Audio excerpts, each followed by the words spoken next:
刚知道这款手机硬件参数的时候，我是有点失望，但等它价格公布，再等我买回来体验，我的态度发生了很大的改变。Hello， 大家好，今天我们来聊一下华为 P280 数字版。我为什么最开始对 P280 数字版硬件参数不满意呢？一是作为主打拍照的 Pure 系列，它的这个拍照硬件升级不大；二是部分硬件调整甚至是降级了，比如说屏下指纹变成了侧边指纹，数据接口从 USB 3.1 到了 2.0， 好歹是5-6千的高端旗舰，你给我原地踏步甚至是反向升级，但价格一公布我就傻眼了，因为它4699起售，比上一代便宜了800，如果说有补贴还能够少500，也就是说4000出头搞定一台12+256的华为 Pure 标准旗舰，这是最近几年头一回。上手 P280 感觉有一点压手，相较上一代它确实变得厚重了一点。外观如大家所见，乍一看是跟上代差不多，最大的区别是相机模组， P280 3个摄像头开孔大小一致，而 Pure70 是2大一小，并且这个 P280 还新增了红枫原色摄像头。另外它俩这个闪光灯形态 XMage 标志的位置也不太一样，整体做工质感 P280 是有明显进步，看不太出来，但是能够摸出来。我个人非常喜欢它这个丝绒玻璃的后盖触感，非常的细腻清爽。不过它用的直边中框，就握持感受来说，我个人是更偏向于圆角的。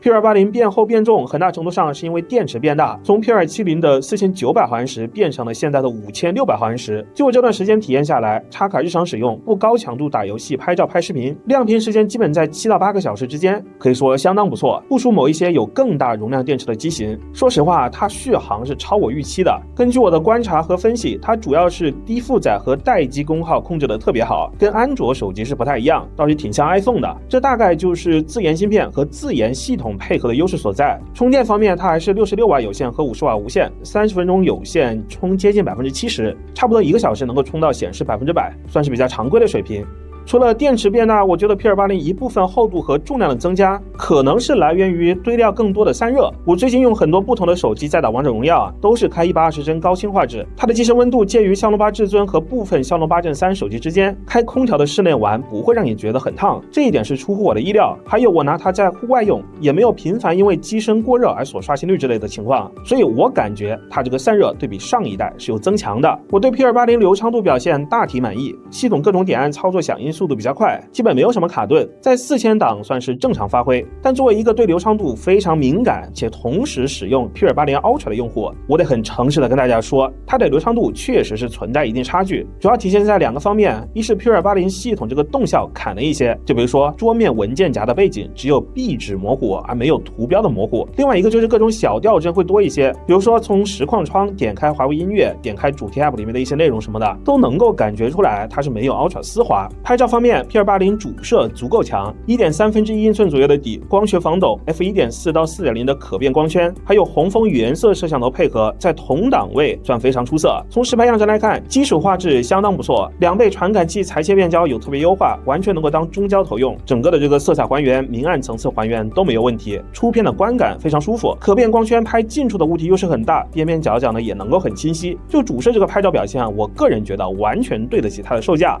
我对它拍照不满意的点主要是在长焦和超广角，全都是祖传小尺寸传感器，长焦不如产品定位更低的 Nova 14 Ultra， 拍照很吃光线，基本只有在大白天才能够拍出令人接受的画质。而且超广角和长焦视频拍摄都只支持 4K 30帧，还有它的这个长焦等效125毫米。虽然说主摄裁切的画质还不错，但3倍也就是到顶了，4倍、5倍变焦会出现明显的画质断层。同时这一颗长焦也不具备微距拍摄功能，总而言之就是不利于日常拍摄。另外 P280 拍照预览界面效果很差，尤其是切这个数码变焦，显得又糊又锐，和最终的成片相差很远，跟 P280 Ultra 对比完全不是一个时代的产物。个人猜测是受限于图像处理能力比较差，因为 P280 用的是麒麟9010S， 而 Pro 以上的几款呢都是用的麒麟9020。说下很多人都关注的系统体验， P280 目前出厂是搭载鸿蒙 5.1， 优缺点都很明显。优点是在于系统 UI 界面风格统一精致，流畅度和安全性等等非常出色，还有一部分特色功能。至于缺点，大家都知道，第三方 App 的适配还不够完善。虽然说主流头部 App 的主要功能基本齐全，但是不少细节功能和某一些偏门的软件呢，仍然是欠缺的。就比如说很多平台的创作者中心少功能，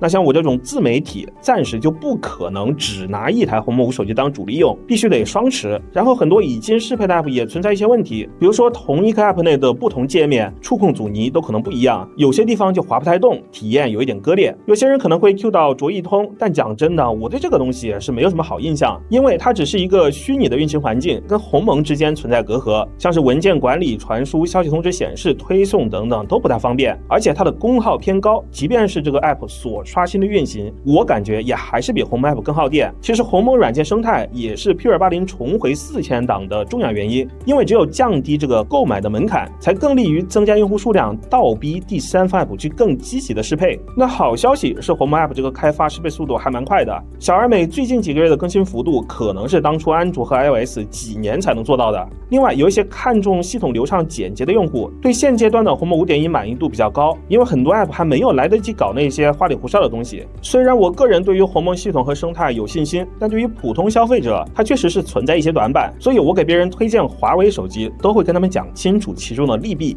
其他方面 P280 屏幕显示效果不错，正面看颜色正，测试变色控制的很好，精细度和舒适度也都没有什么问题，侧边指纹识别率和识别速度是挺好的，只是我个人更习惯正面屏幕指纹。震动体验和外放效果都一般，周边配套它有红外 NFC 姿态感应器、IP6869级别的防尘防水、双频 GPS、4频北斗等等。可惜的是，它把 USB 接口协议砍成了 2.0， 一方面是有线传输速度受影响，另一方面是不支持连一些外设。不过相较于其他品牌的旗舰标准版，它又多了一个北斗卫星通信，总体是维持了上一代的水平。总结一下，对于华为 P280 数字版，我的心路历程真的是可以用曲折蜿蜒、峰回路转形容。最开始因为它各项硬件没有全面升级，那我是失望的，但很快它用4000多的售价让我改变了看法，再到后来它用体验让我彻底对它刮目相看。更具体一点， P280 机身做工质感给力，日常使用流畅，中低负载下发热控制得很好，续航也意外的很不错，主摄拍照稳扎稳打，屏幕显示效果和各种周边配套都还可以，但是问题也是有的，主要是超广角和长焦拍照差点意思，还有就是鸿蒙适配。我知道有些人会拿 Nova 14 Ultra 把 P280 数字版踩得一无是处，但作为一款两款都用过的人，我真觉得它俩是没有太多可比性。 Pura 始终是 Pura， 综合的产品体验就是比 Nova 要高一档。大家如果感兴趣，我们后面可以单独聊这个话题。OK， 今天的视频到这就结束了，我们下期再见，拜拜。